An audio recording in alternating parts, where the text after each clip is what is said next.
Well, I said I wouldn't do it. I've told myself, I may have even said it on one of these videos, that I can't do it. I just don't have the time. Well, I'm doing it. I'll get to that in just a minute. The plan for today is, well, it was to vaccinate the lambs. But I looked out the window last night and I saw there's another job that I'm going to need to take care of first. So, looks like it's going to be a busy day. So come on, let's get started. And we're not going to get everything done. Oh yeah, I got to take care of that one thing first.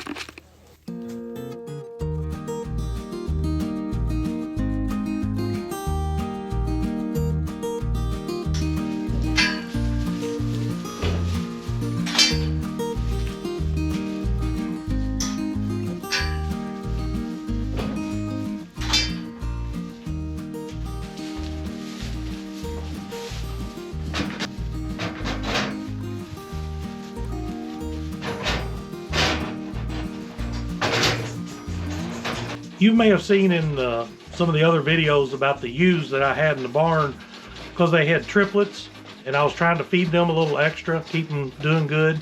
Well, there were two of them that I just didn't have another ewe to foster the third lamb onto. So I decided to let the moms raise all three of them, and that worked good for a couple of weeks. Then I ran into the problem that I said in one of those previous videos would probably happen. The ram lambs pushed out their smaller sister, and she just wasn't getting enough to eat. So I finally had to pull her off, put her on a bottle. Now this other smaller lamb, he was also getting pushed out by his two siblings, even though he's a ram. So I had to pull him.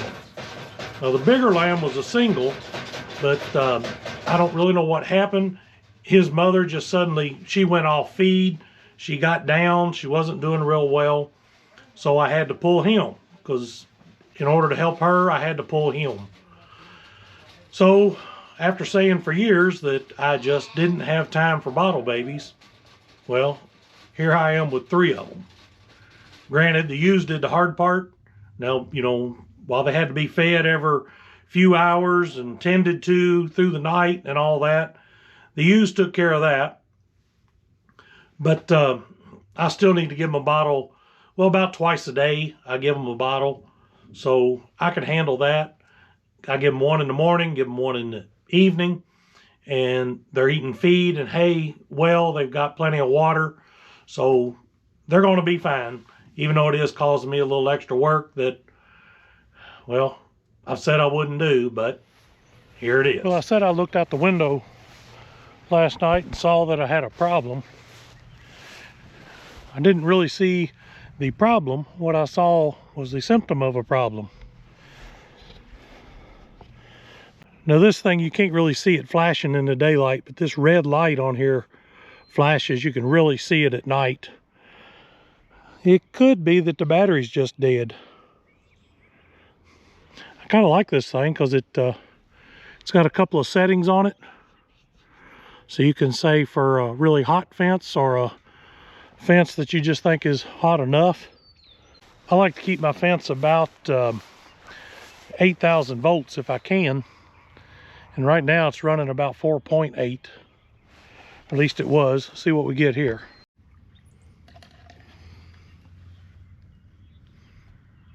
Yeah, I don't know if that's going to show up in the camera. It's 4.3. That's just not hot enough. Now this is pretty much the end of the line. It goes to that board fence right there. Well, I'll take that back. It does go down the board fence too. I've got the pasture divided up with these paddock fences, these temporary fences across here, but they are all disconnected. They're not actually hot right now, so I know they're not the problem. I don't have any way to isolate that corner, so I'm going to have to work my way back and start disconnecting parts of the fence until I can find out where it gets hot at again.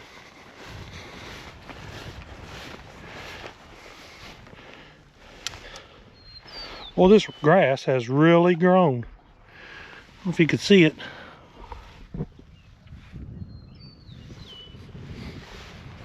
I'll stick my arm down in it. It's almost elbow deep out here.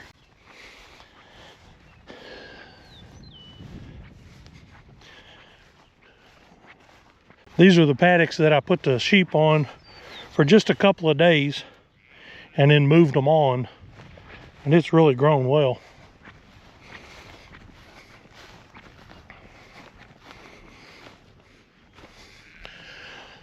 Now, the only one of these temporary fences that is hot is this one, because of these fellers. Well, the one over there is hot too. So I guess we'll head back to the barn, start disconnecting fences, and see where we can make it hot again, then find the short.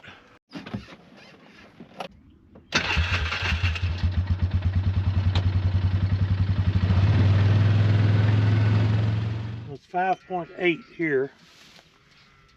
Disconnect this fence. Check it over here. That's no better.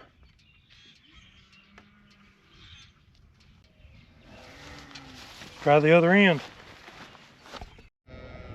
So that wire coming underground feeds the rest of this. Feeds this temporary fence out through here. And I think that's really it. So the problem is either this temporary fence shorted somewhere, and it does have some grass on it, but I wouldn't think it was enough to pull the fence down that hard. What I'm concerned is it's the underground wire that goes back, the feed wire. Let's disconnect the temporary fence and see what we got.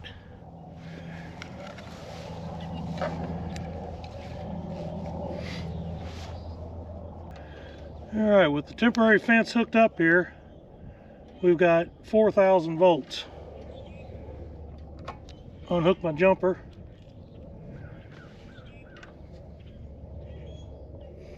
We now have 7.5. So the problem is the temporary fence.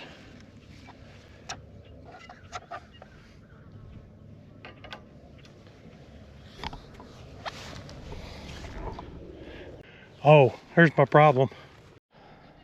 Now all the way down through this fence, I've got these nice fiberglass step-in posts, except for this one T-post. And guess where my problem is?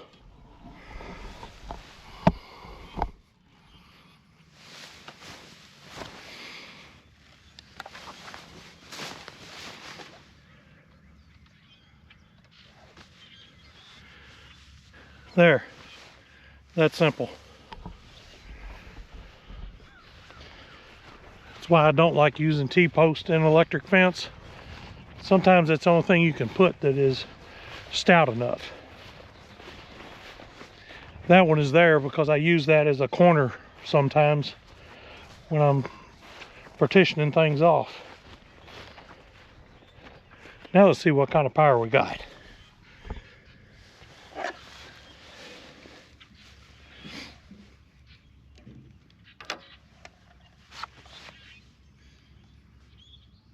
Yeah, we're back up to 7.2 kilovolts.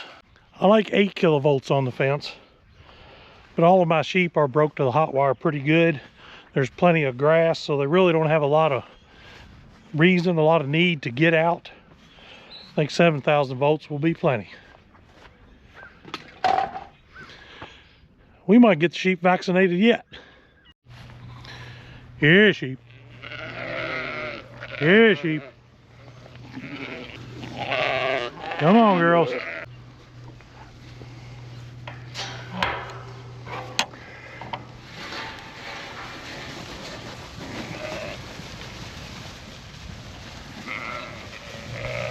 No, y'all go that way.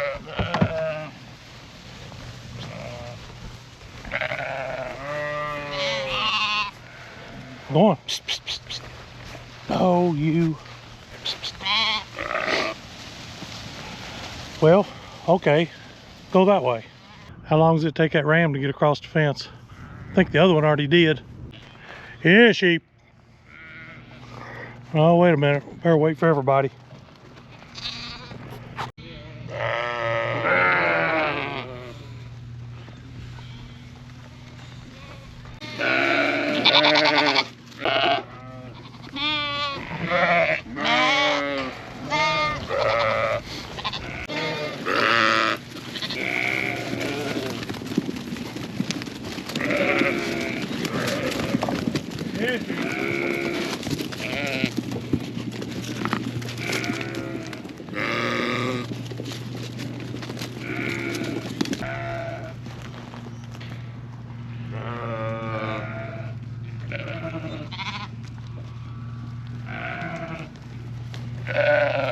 Come on.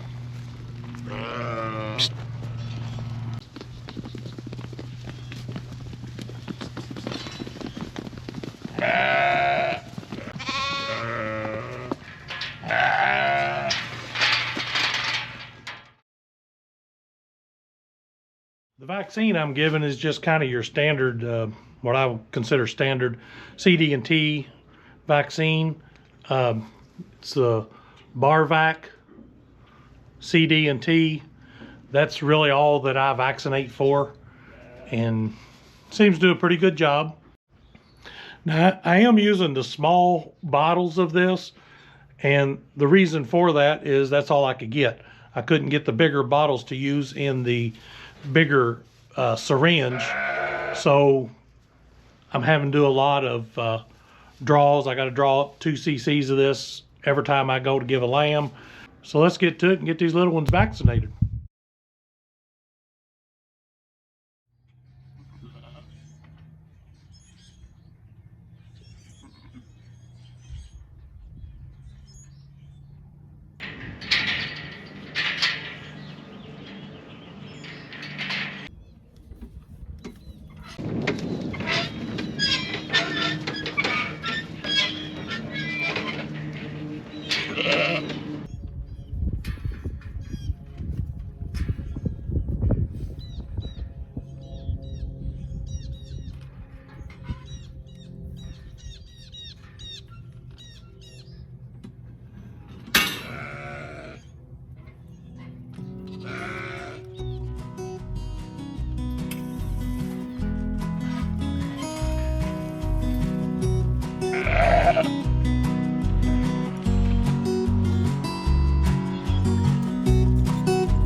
Got everything vaccinated and ready to go. You girls ready? Yep, you're ready. Let's open the gate here.